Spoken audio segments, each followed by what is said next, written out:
Hello everyone, welcome back to XCOM 2. This is Target, and I actually just started uploading these to YouTube, and so I'm sure by the time you're watching this, assuming you've gone in order and everything, you've been watching a few, and so this is not going to be news to you, but yeah, I realized I couldn't upload everything in hour-long snippets like I was hoping, because you have to like validate your account, and I already have several accounts, and couldn't use the same phone number and so on and so forth. So yeah, YouTube just being YouTube these days, I guess. Anyway, so because of that, everything is split up into little 15-minute chunks. So hopefully that's okay with everyone.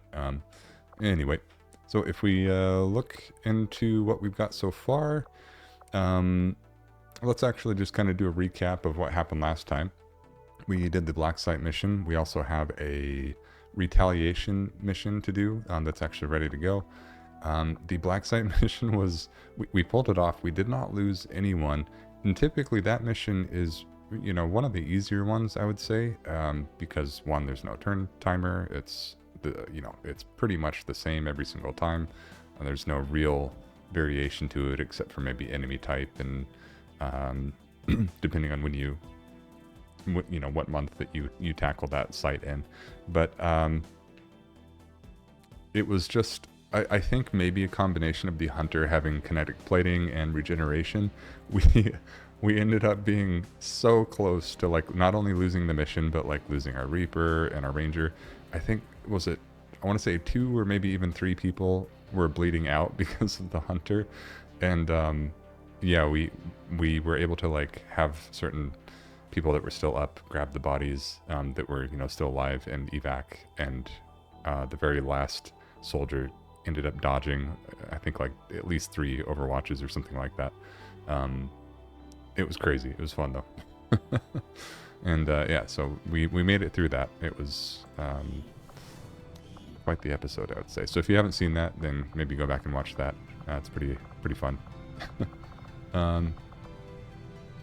But moving forward here, we have several wounded soldiers here. Our Reaper is wounded for 24 days. So these were I think most of the people that were on that mission that I was just mentioning. Our specialist did not go on that. She would be ready, but she's not quite there yet. I don't think we're gonna have our A team going on this retaliation. But we do have some decent people going on it. We'll bring our Ranger here, Angela, and she does have Phantom, so she can act as like a sort of secondary scout instead of our Reaper there. We'll bring Neil, and so on here. Anyway, that's enough blabbing about what we're going to do. Let's just do it here.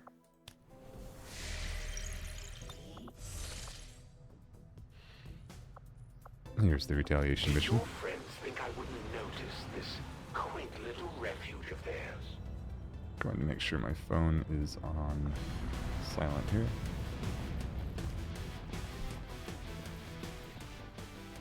And we're going to drop the volume just a tad here. Okay, so let's look at our choices here. Yeah, this is definitely like B team. We have a lot of squaddies that we're going to be bringing with us, but that is okay. I think what we'll try to do is really make sure that we maximize the amount of mag weapons we have. So we're probably not going to bring the sniper unless we absolutely have to. Okay, so our other choice is, I guess that is the only choice that's not tired, right? Okay, so yeah, this is literally everyone that is not tired.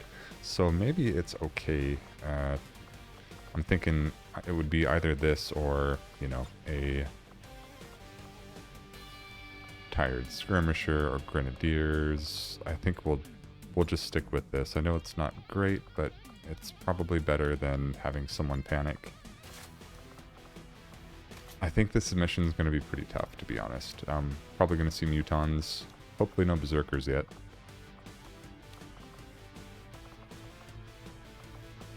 I think our timing was a little bit weird on the Black Site mission. But anyway, we'll do our best here.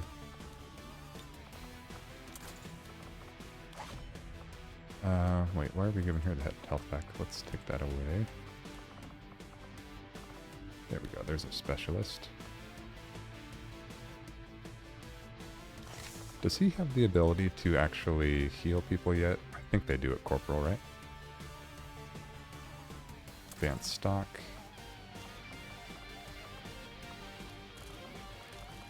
We did pick up quite a few mods, I guess. I didn't really realize that. Superior stock. I think we should stick the superior stock, not on this one, but on a different one.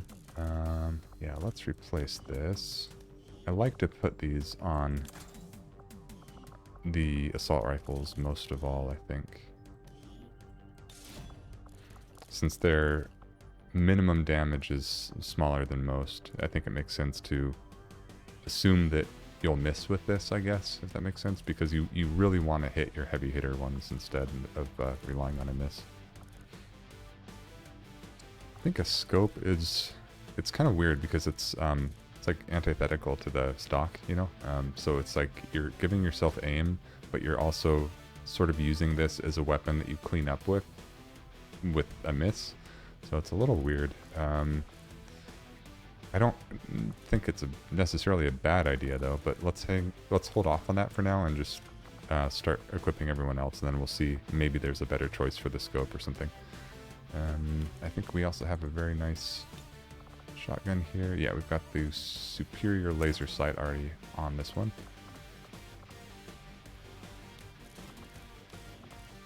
Instead of the repeater, we could give her something else, but I think the repeater is actually the best choice for this one. So that's good. And we do have the... We have the light machine gun here. The other options are a scope, which I kind of like that idea. I think we're getting to the point where using the cannon as a stock is probably less necessary. The guaranteed damage is pretty nice, but I think if... Let's see, she doesn't have Shredder though, right? Yeah. If she had Shredder, I really would go for the scope, but maybe since she's so low, we should stick with this one. So, yeah.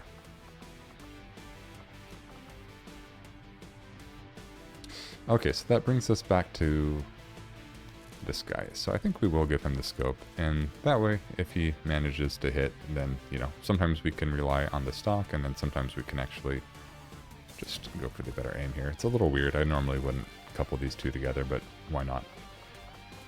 I think we might as well use these lower tier attachments while we can get some use out of them. Alright, now we also want a mimic beacon on someone here. We do have two.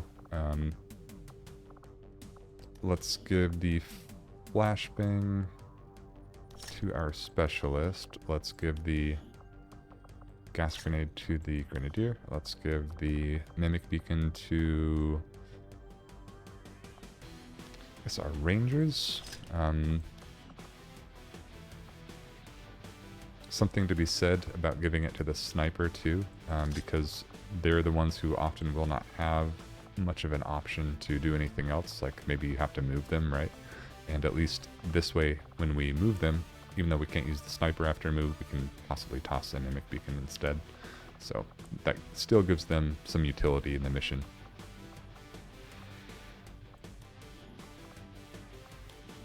Nothing else to hand out, right? No, I actually take that back. We do have the venom rounds. I think those would go well on... I think maybe just the grenadier. I don't think it matters too much. It's going to go well pretty much on anyone. But this is the one where we don't have to get rid of a grenade to hand it out. Could have done it on this one too, I guess. And now we have nothing else to hand out except for a flashbang. I would say the flashbang could go on...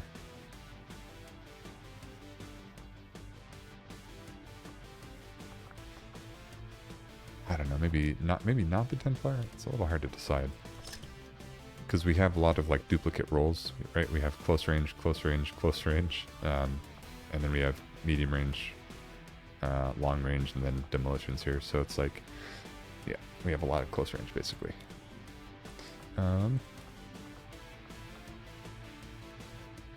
Okay, so I think this looks pretty good. It's as good as we can do, I think, with mostly squaddies here, right? So we have 4 squaddies and 2 corporals. This is definitely the B team, or even maybe even the C team, but We'll see if we can do it here.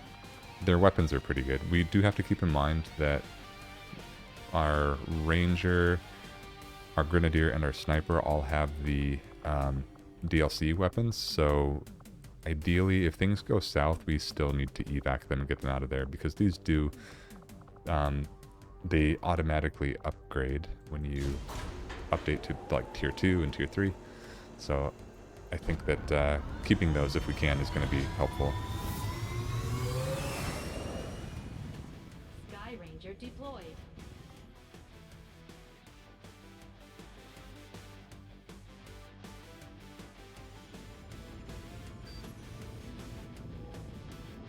Remote reconnaissance picked up heavy comms traffic from alien forces moving to attack a resistance outpost in this region. We're the only ones with any Oops. stopping them. We're heading in to lock down the area. Neutralize all hostile contacts with extreme prejudice. Okay, here's our scout. Rescue at least 6 civilians from the alien forces. Okay, so this retaliation mission is the kind where we actually do have to walk up to the civilians to save them. Closing on target position now. I sometimes think cave-ins are easier and sometimes not. I think it really just depends on the types of enemies you run into. I'm on the move. I think since this group is so close, I bet we can get close enough to activate them with an overwatch, but we do have to be sort of careful about how we do this. I want to stay just one tile away from detection, basically, which it looks like even here they would see us, so maybe just right here should work. I'm going. And again, we don't have to worry about taking a flanking shot if they see us, because we are already unrevealed. Or unrevealed, sorry. We're already revealed. We're unconcealed is what I meant.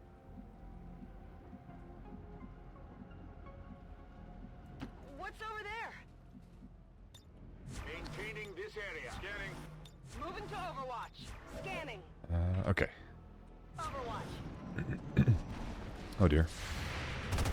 Now that I wasn't expecting. Yeah, I didn't get it. So berserkers are indeed in play. These things will eat up